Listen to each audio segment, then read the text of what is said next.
नमस्ते दोस्तों, राधे राधे, जय शिव गुरु की। रोआ सभी के बहुत बहुत स्वागत भाभी के चैनल पे। आज हमने की मम्मी बेटी रोआ लोग के सामने बहुत सुंदर एगो शिव गुरु के गीत लेके आयल बनी जा। तो रोआ लोग सुनी लो, बताई लो कैसा लगा। था अगर अच्छा लगे तो लाइक से सब्सक्राइब करें लो, कमेंट करें लो कि कैसा लगा हटे। और काल परसों की वीडियो में एगो आंटी जी बाड़ी मैसेज के कमेंट कर रही है कि बहुत सुंदर गीत बेटा, आप बहुत प्यारी हो। तो वो आंटी जी के कहे के चाहे रोआ भी बहुत प्यारी बनी। बहुत बहुत धन्यवाद आंटी जी।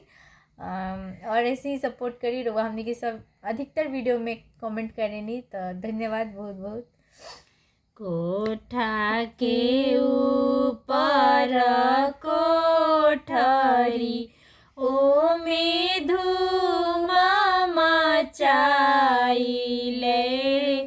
कोठा के ऊपर कोठरी ओ में धूम मचाइले,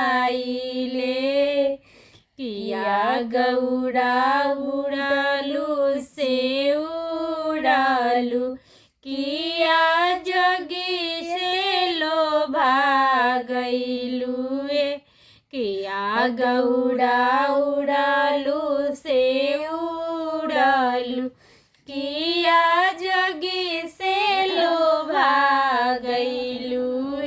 नहीं शिवजी उड़ानी से उड़ानी, नहीं जगी से लोभा गईनी, नहीं जगी से लोभा गईनी।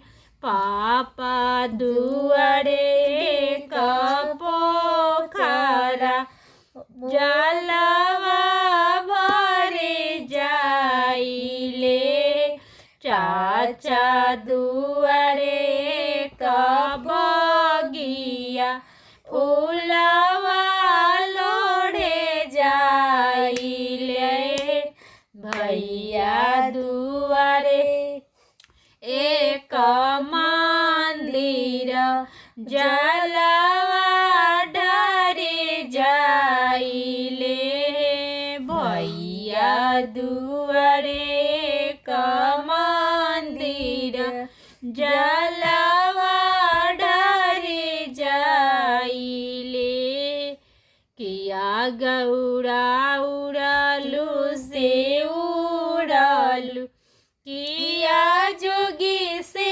लोभा गईलू, किया गौ